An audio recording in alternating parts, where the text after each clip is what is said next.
اگر 100 عبد القدیر پیدا ہو گیا ہوتا تو ہماری تعلیمی فیصد یہ نہیں ہوتی.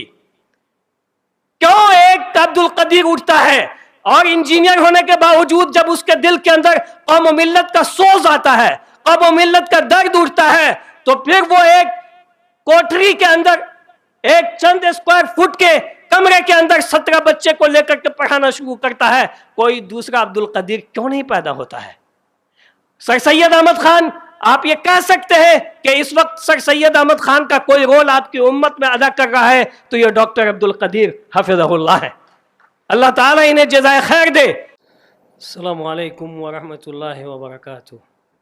آج کی اس انٹرنیشنل کانفرنس جس کا مقصد فیوچر ہے, مستقبل کی پلاننگ ہے, اس کے لیے اور اس اجتماع کے لیے اور اس میں شرکت کے لیے ہم سب سے پہلے اللہ رب العالمین کا شکر ادا کرتے ہیں کہ اللہ تعالیٰ نے ڈاکٹر عبد القدیر صاحب کو اس کی توفیق سے نوازا کہ وہ خود بھی کام کر رہے ہیں اور امت کو جگانے کی کوشش کر رہے ہیں.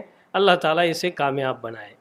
اس کے بعد میں بغیر کسی تمہید کے اپنے موضوع پر آتا ہوں, اور وہ ہے مدرسہ اور مدرسہ پلس. محترم حاضرین کرام, دانشوران ملت اسلامیہ اور علماء کرام, مدرسے کی شروعات اور مدرسے کا آغاز اللہ رب العالمین کی اس وحی سے ہی ہو گیا جب اللہ تعالیٰ نے پیارے نبی محمد رسول اللہ صلی اللہ علیہ وسلم کے اوپر پہلی وحی اقرأ بسم ربک الذی خلق نازل فرمائی.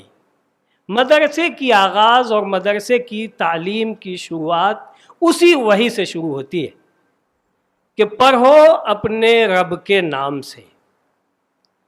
پڑھو اپنے رب کے نام سے. صرف پڑھنا نہیں ہے, پڑھائی کے ساتھ رب کا نام لگانا ہے, رب کے نام سے پڑھنا ہے.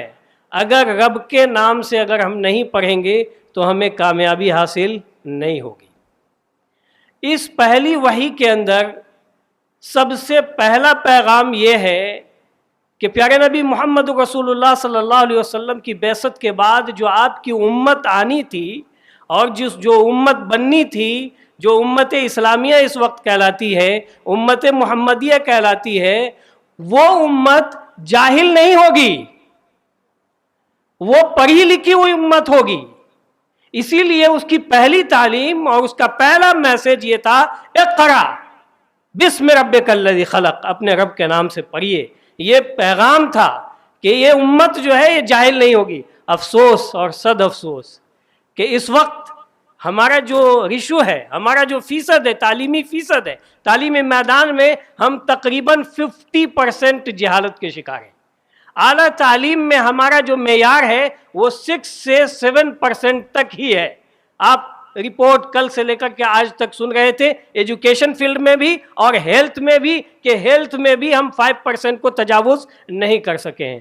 تو یہ امت کو جو پیغام ملا تھا پڑھنے کا, آج یہ امت اس قدر جہالت کی شکار ہو گئی ہے, افسوس. اور پھر اسی پہلی وحی کے اندر, وحی کے آغاز کے موقع سے ہی یوں ہی نہیں پڑھایا. آپ صلی اللہ علیہ وسلم کے پاس جب حضرت جبریل آئے اور کہا کہ پڑھیے اقرأ, تو آپ صلی اللہ علیہ وسلم نے یہ کہا کہ ما انا بقاری, ما انا بقاری, میں پڑھ نہیں سکتا ہوں. تو حضرت جبریل یہ کہہ سکتے تھے علیہ السلام کہ آپ پڑھیے, میں اللہ کا فرستادہ ہوں, میں جبریل ہوں, میں اللہ کی طرف سے آیا ہوں, اللہ تعالیٰ آپ کو نبی بنانے والا ہے, آپ پڑھیے. یہ انداز اختیار نہیں کیا حضرت جبریل نے, بلکہ کہا کہ پڑھیے. نبی صلی اللہ علیہ وسلم نے کہا کہ ما انا بقاری, پہلی مرتبہ. پھر دوسری مرتبہ, پھر حضرت جبریل علیہ السلام نے جب نبی صلی اللہ علیہ وسلم نے یہ کہا کہ میں نہیں پڑھ سکتا, تو آپ جبریل علیہ السلام نے پیارے نبی محمد رسول اللہ صلی اللہ علیہ وسلم کو اپنے آغوش میں لے کر کے بھینچا اور اس قدر دبوچا کہ آپ صلی اللہ علیہ وسلم کی پوری طاقت نچوڑ دی گئی. اس قدر دبوچا آپ صلی اللہ علیہ وسلم کو. اور پھر کہا حضرت جبریل نے اقرأ بسم ربک الذی خلق, یہ پیغام آیا ہے کہ آپ پڑھیے اپنے رب کے نام سے. پھر آپ صلی اللہ علیہ وسلم نے کہا کہ اقرأ بسم ربک الذی خلق. کیوں دبوچا؟ اہل علم نے کہا ہے کہ اس امت کو پڑھنا پڑے گا، اس لیے کہ اس نبی صلی اللہ علیہ وسلم کی بعثت کے بعد جس دنیا کو رونما ہونا ہے وہ دنیا علمی دنیا ہوگی. علم کے میدان میں دنیا سانس لے گی اور ان کی علمی انقلاب پیدا ہوگا. اس لیے اس امت کو یہ پیغام ملا کہ جب پیارے نبی محمد رسول اللہ صلی اللہ علیہ وسلم کو حضرت جبریل نے پوری طاقت لگا کر کے دبوچ کر کے انہیں پڑھایا تو اس امت کو بھی پڑھنے میں محنت کرنا پڑے گی، اور بلکہ اگر ضرورت پڑے گی تو اسے پٹائی دینی ہوگی، پٹائی کے ساتھ پڑھانا ہوگا، تب یہ امت پڑھائی کے راستے کے اوپر آئے گی. اور نہیں پڑھے گی تو جس طرح کی اس وقت کی پٹائی ہماری ہو رہی ہے ہم اس سے ناواقف نہیں ہیں. مجھے افسوس ہے اور پوری امت اس وقت حیران ہے اور ششدر ہے کہ اس کے حالات کیسے سدھریں گے، لیکن ہمارے حالات بالکل اسی طرح سدھریں گے جس طرح سے پہلے والوں کے حالات سدھرے تھے. جب اسلام آیا تھا تو اس وقت دنیا کی حالت کیا تھی، مکہ کی حالت کیا تھی، کون سے علم کی ترقی تھی؟ اسلام تو دور جدید کا خالق بنا، اور اسی لیے اسی مدرسہ کے فارغین جس کی شروعات اقرا سے ہوئی اور دار ارقم ابن ابی الارقم سے لے کر کے مسجد نبوی تک، اور مسجد نبوی میں بنے ہوئے صفہ کے اصحاب صفہ کا جو وہ ہاسٹل تھا وہ، اور اس کے بعد کی جو صدیاں آئیں اور اس میں جو مدارس کی تعلیم ہوئی، جہاں قرآن و حدیث کی تعلیم ہو رہی تھی وہیں سائنس کی تعلیم ہو رہی تھی، اور وہیں مفتی بن رہے تھے، جہاں قاری بن رہے تھے، جہاں عالم بن رہے تھے، جہاں فقی بن رہے تھے، وہیں ایک طبقہ تھا، کچھ لوگ تھے جو ڈاکٹر بن رہے تھے، جو سائنس میں ایجادات کر رہے تھے، اور ایسی روش اختیار کی، ایسا کردار نبھایا کہ 1000 سال تک ہم لوگوں نے حکومت کی دنیا کے اوپر. ایسا کردار. آج افسوسناک پہلو یہ ہے کہ ہم لوگ تعلیم کے اندر کس قدر پیچھے ہو چکے ہیں، کس قدر پیچھے ہوئے. حیران کن یہ پیچھا پن ہے، یہ پچھڑا پن جو ہے یہ حیران کن ہے، یہ ذلت کے باعث ہے. اور اس سے بڑی اور کوئی ذلت نہیں ہو سکتی کہ جس قوم کی تعلیم اقرا سے شروع ہوتی اس کو پڑھنے کے لیے کہا گیا، اور آج پڑھائی کے تعلق سے اس قدر لوگ بٹے ہوئے ہیں. جب سے ہم نے علم کی تقسیم کر لی اور 2 حصے میں ہم بٹ گئے، علماء کا طبقہ ایک سمندر کے ایک ساحل کے اوپر، اور دانشوروں کا طبقہ عصری علوم کا حاصل کرنے والا سمندر کے دوسرے ساحل کے اوپر بیٹھا ہوا ہے، اور ایک دوسرے کے اوپر تنقید کر رہا ہے اور دوسرا پہلے کے اوپر تنقید کر رہا ہے. یہ حالات ہمارے بنے ہوئے ہیں. میرے بھائیوں، اس وقت جو ہندوستان کی آزادی کے بعد جو مدرسے قائم ہوئے ہیں اس کا ایک پس منظر ہے جس کو سمجھنا بہت ضروری ہے. آپ مغلیہ دور کی تاریخ کو پڑھیے اور 1000 سال کی تاریخ کو پڑھ لیجئے. ہم جب اسپین میں تھے تو اس وقت اسپین میں کس چیز کی تعلیم ہو رہی تھی؟ سارے علوم کی تعلیم ہو رہی تھی، اور یورپ ہمارے پاس آیا تھا تعلیم حاصل کرنے کے لیے جس وقت وہ اندھیری نگری کے اندر تامک تویا مار رہا تھا. آج ہمارا حال یہ ہے کہ ہم دوسروں کے محتاج بن گئے. آج ہم دوسروں کے علوم کو حاصل کرتے کرتے وہاں تک پہنچ بھی نہیں پا رہے ہیں. یہ ہماری حالت بنی ہوئی ہے. انتہائی افسوسناک پہلو ہے. اس لیے ہمیں خصوصیت کے ساتھ توجہ دینے کی ضرورت ہے تعلیم کے اوپر. مدرسہ جو کہ پہلے تھا وہاں دونوں تعلیم ہو رہی تھی. سائنسی علوم ایجادات کیسے ہوئے؟ یہ رازی کون تھے؟ ابن رشد کون تھے؟ اتنا بڑا فلاسفر ابن رشد جس کی کتاب مدینہ یونیورسٹی کے اندر داخل نصاب ہے، وہ فلاسفر کے نام سے جانا جاتا ہے. اور فقہ کے اندر فقہ مقارن اس نے لکھی، اور وہ پوری دنیا کے اندر کتاب بدایت المجتہد نام کی کتاب یہ داخل نصاب ہے. ایک فلاسفر لکھتا ہے فقہ کے باب کے اندر، اور فقہ مقارن لکھتا ہے، یعنی تمام مذاہب کے فقہ کو اکٹھا جمع کرتا ہے. یہ اس علم اس سسٹم کی برکت تھی. آج یہ ہمارے پاس سسٹم نہیں ہے.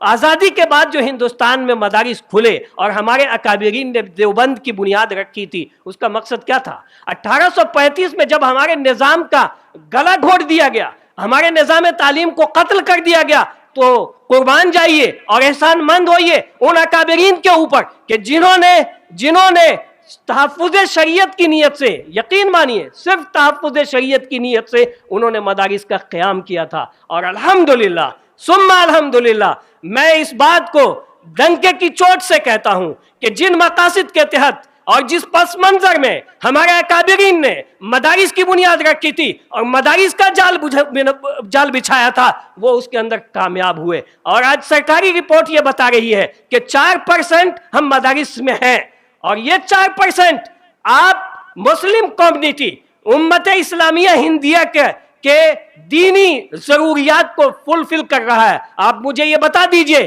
کہاں ہے، کون ایسی بستی ہے جس میں آپ کا مفتی نہیں پایا جاتا؟ کون ایسی مسجد ہے جس کے ممبر کی زینت کوئی عالم نہیں بنا ہوا ہے؟ کون ایسا خطہ ہے، کون ایسا علاقہ ہے جہاں پر آپ کے مکتب کے اندر قرآن کی تعلیم نہیں ہو رہی ہے؟ کون ایسی ضرورت ہے دینی جو آپ کی پوری نہیں ہو رہی ہے؟ یہ مدارس کی دین ہے. اور بعض دانشوروں نے اس بات کا اعتراف کیا ہے کہ مدارس جن مقاصد کے لیے کھلے تھے وہ مدارس اپنے مقاصد کے اندر کامیابی کے ساتھ وہ چل رہے ہیں. لیکن مجھے معاف کیجئے گا، تلخ نوائی پر مجھے معاف کرنے دیجئے، اگر 100 عبد القدیر پیدا ہو گیا ہوتا تو ہماری تعلیمی فیصد یہ نہیں ہوتی. کیوں ایک عبد القدیر اٹھتا ہے اور انجینئر ہونے کے باوجود جب اس کے دل کے اندر قوم و ملت کا سوز آتا ہے، قوم و ملت کا درد اٹھتا ہے، تو پھر وہ ایک کوٹری کے اندر ایک چند اسکوائر فٹ کے کمرے کے اندر 17 بچے کو لے کر کے پڑھانا شروع کرتا ہے؟ کوئی دوسرا عبد القدیر کیوں نہیں پیدا ہوتا ہے؟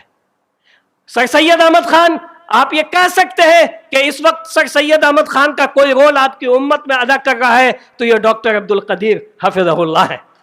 اللہ تعالیٰ انہیں جزائے خیر دے کہ نہ صرف یہ کہ یہ اپنے کام کر رہے ہیں اپنی جگہ پر، بلکہ یہ پوری امت کو جگانے کی کوشش کر رہے ہیں. سر سید احمد خان نے جو خواب دیکھا تھا علی گڑھ مسلم یونیورسٹی کا، وہ اس لیے خواب نہیں دیکھا تھا کہ آپ ڈاکٹر بنے، آپ انجینئر بنے، آپ سائنٹسٹ بنے اور یورپ کے ملکوں میں جا کر کے، جاپان میں، جرمنی میں، امریکہ میں، لندن میں جا کر کے آپ کوزیاں کمائیں اور اپنے پیٹ کو بھریں اور اپنی امت اسلامیہ ہندیوں کو ظالموں کے ظلم اور جبر کی چکیوں میں پسنے کے لیے چھوڑ دیں.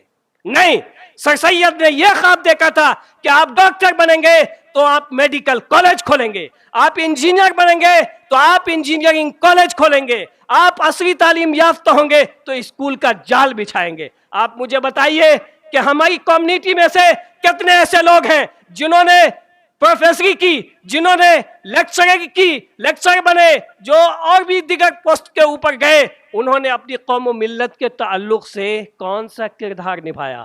کتنا اسکول کھولا؟ وہ مدارس کے جن کے تعلق سے آپ کو شکوہ ہے مدارس کے فارغین سے، انہوں نے تو کم سے کم مدارس کا جال بچھا دیا، چندہ مانگ کر کے اور بھیک مانگ کر کے. کیوں بچھایا؟ اس لیے بچھایا کہ ان کی تعلیم کا آغاز رب کے نام سے تھا. قوم و ملت کا درد ان کے اندر تھا کہ اب ہماری قوم کے بچے قرآن کیسے پڑھیں گے، دین کی تعلیم ان کی کیسے ہوگی. اس لیے انہوں نے آپ سے بھیک مانگ کر کے مدارس کا جال بچھایا. آپ نے کیوں نہیں بھیک مانگ کر کے اسکول کھولا؟ آج ایک بنگال سے ایک نوجوان اٹھتا ہے اور ایک درد بھری آواز آپ اپنی امت کے اندر لگاتا ہے. کیا امت کے خزانے میں کمی ہوئی؟ آپ نے دیکھا کہ کس طرح سے اس نوجوان کی جھولی کو امت کے لوگوں نے بھر دیا اسکول کے نام کے اوپر امت نے اس کی جھولی کو بھر دیا اور 1 سال 1.5 سال کی مدت نہیں گزری کہ اس نے ایک کارنامہ انجام دیا.